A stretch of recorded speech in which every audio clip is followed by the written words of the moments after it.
एक last artery superficial temporal artery की एक लास्ट ब्रांच जो हम थोड़ा सा रिव्यू देख रहे हैं, उसके बाद में हम लोग टेम्पोरल आर्टराइटिस के बारे में डिस्कस करेंगे.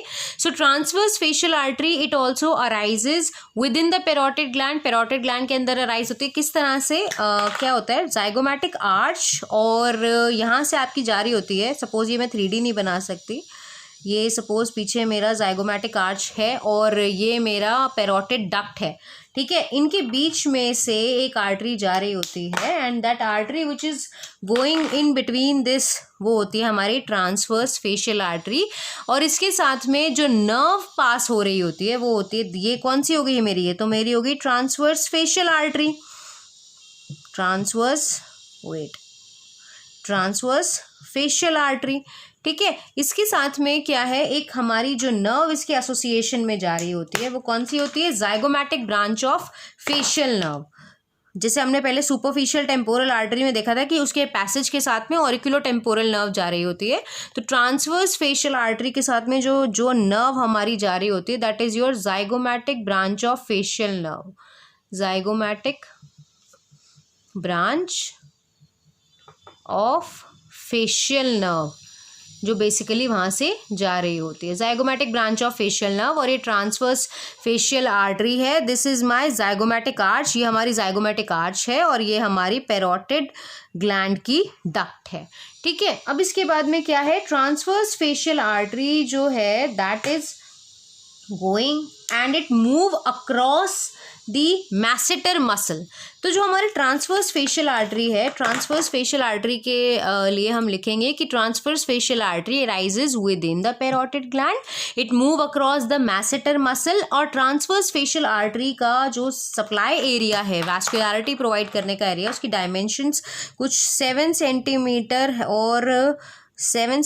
और 6 सेंटीमीटर के अराउंड होती है. मतलब काफ़ी बड़ा एरिया ये कवर करता है. और ट्रांसवर्स फेशियल आर्टरी हमारी क्योंकि मैसेटर मसल को क्रॉस करती हुई जाती है तो ये मैसेटर मसल को सप्लाई भी करेगी, टीएमजे को भी सप्लाई देती है, जो एसोसिएटेड और आस पड़ोस के स्ट्रक्चर्स हैं उनको भी, और पेरोटिड ग्लैंड को तो वो करेगी ही करेगी.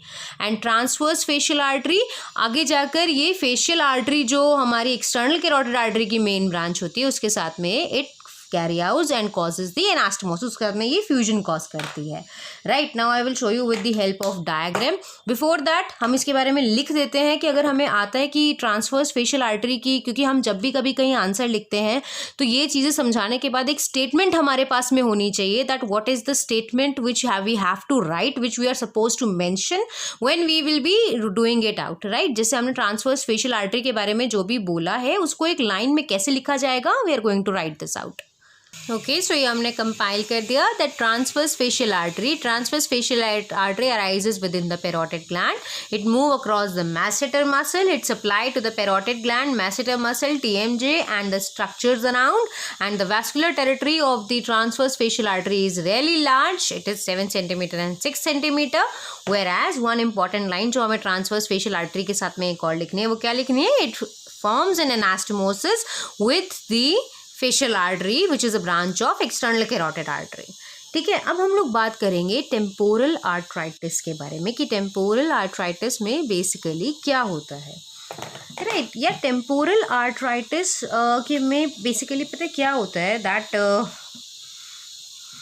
सबसे बड़ी चीज़ अगर आप देखोगे तो अगर टर्म हम लोग देखें तो टर्म में ही हमें समझ आ रहा है कि अगर हम लोग आर्टराइटिस कहीं लिखते हैं, आइटिस वर्ड हमेशा इन्फ्लेमेशन को डिफाइन करता है. यार लाइफ में बहुत सारी चीज़ें हैं जिनका सॉल्यूशन है, लेकिन जिस चीज़ का सॉल्यूशन नहीं है वो है एक हमारी मिसअंडरस्टैंडिंग. इवन हमारी जो बॉडी है जब वो भी मिसअंडरस्टैंडिंग्स कॉज करने लगती है तो सब कुछ बर्बाद होने लगता है. मिसअंडरस्टैंडिंग्स इसीलिए हम लोग बोलते हैं कि हर चीज़ का सॉल्यूशन है लेकिन किसी की गलत फहमी का सॉल्यूशन नहीं है. क्या होता है, अब सिमिलरली जब हमारा इम्यून सिस्टम हमारे खुद के सेल्स के अगेंस्ट एंटीबॉडीज़ बनाना शुरू कर देता है, इम्यून कॉम्प्लेक्सेस बनने शुरू हो जाते हैं, तो क्या है वो मिसअंडरस्टैंड ही तो कर रहा है. जो बॉडी का एक्चुअल टिश्यू है वो उसको अपनी बॉडी का ना समझ के फॉरेन टिश्यू समझ रहा है और उसके अगेंस्ट एंटीबॉडीज़ बनाता फिर रहा है. तो वहाँ पर इम्यून सिस्टम को क्या हुआ, वहाँ उसको भी तो मिसअंडरस्टैंडिंग ही हुई. क्या होता है यार that in case of temporal arthritis जो हमारी ब्लड वेसल्स हैं, हमारी ब्लड वेसल की जो वॉल होती है ना, जो हमारी ब्लड वेसल है, जब भी हमारी बॉडी में इन्फ्लेमेशन होती है, at the site of inflammation inflammatory mediators release होते हैं। तो इन्फ्लेमेटरी मीडिएटर्स हमारे कुछ लोकल इफेक्ट प्रोड्यूस करते हैं और कुछ सिस्टेमिक इफेक्ट प्रोड्यूस करते हैं। जो हमारे ये साइटोकाइंस है ना, बेसिकली क्या होता है, ये जो हमारे साइटोकाइंस है ना, इनकी वजह से हमारी ब्लड वेसल डैमेज हो जाती। क्या होता है दैट यहाँ पर हमारे we have our immune complexes really activated, यहाँ पर सब कुछ एक्टिवेटेड चल रहा है। अब क्या होता है, till the time it is here, till the time it is present over here, it is okay. Blood vessel क्या है कि ना, they are carrying out the damage to the blood vessel, right. Immune system site अपने ही cells के against damage करना शुरू करता है, and the blood vessels, the wall of the blood vessels are ruptured. ठीक है, ब्लड वेसल की जो वॉल है वो रप्चर कर जाती है। अब क्या होता है यार, जैसे जो हमारा इम्यून कॉम्प्लेक्स है, राइट, जो हमारा इम्यून कॉम्प्लेक्स है, जब तक यहाँ था it was causing damage here. ये जो हमारा इम्यून कॉम्प्लेक्स होता है, ये हमारा जब सर्कुलेशन में आ जाता है, यानी कि डिस्टेंट साइट्स पर जाना शुरू कर देता है, तो इसकी एक स्ट्रॉन्ग एफिनिटी होती है जॉइंट्स को अफेक्ट करने की। इसकी एक स्ट्रॉन्ग टेंडेंसी होती है कि ये जॉइंट्स पर अटैक करे। तो क्या होता है, पेशेंट को जॉइंट पेन होता है टेम्पोरल आर्थराइटिस के केस में। क्या होगा, पेशेंट आपके पास में आएगा और वो कहेगा कि मेरे को ना जॉइंट पेन बहुत होता है। फैक्ट इज़, अब उसका टास्क इतना ही था कि वो आपको बताए कि यार मेरे को जॉइंट पेन फील हो रहा है। अब ये आपकी ड्यूटी है ये पता लगाना कि यार ये टेम्पोरल आर्थराइटिस का केस है, या ये रूमेटॉइड अर्थराइटिस का केस है, या ये ऑस्टियो अर्थराइटिस का केस है। जॉइंट पेन तो अर्थराइटिस से भी कंसर्न करता है।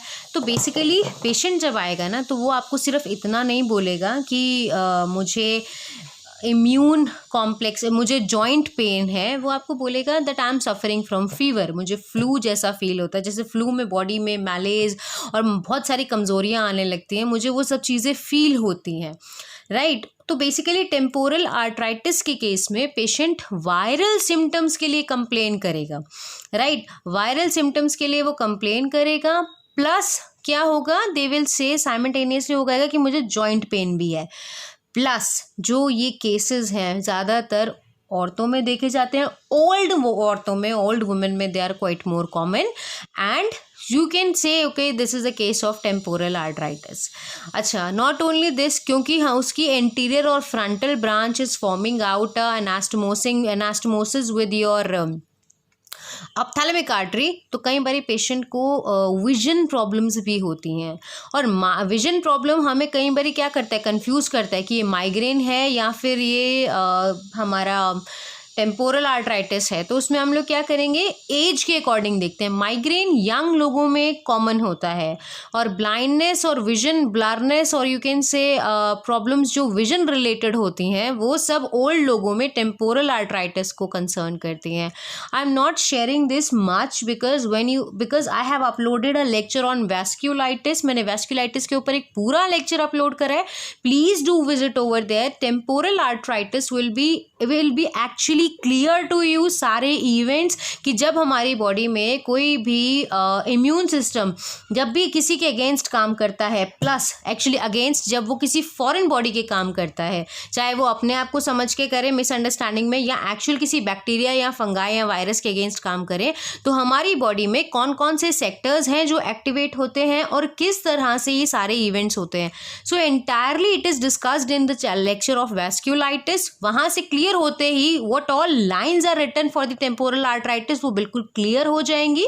यहाँ पर हमें सुपरफिशियल टेम्पोरल आर्टरी में डिस्कस करना था दैट जो रिलेशन, जो क्लिनिकल रिलेशन है वो क्या है, we need to study about clinical anatomy में काम आती है, जो हमने जैसे पिटानगाइज लाइन देखा, as well as we have seen that temporal arthritis is quite more common with the superficial temporal artery. Now हमने जितनी इमेजेस यूज़ करी है हम फटाफट से उसका एक रिविजन करते हैं, and then we'll end up.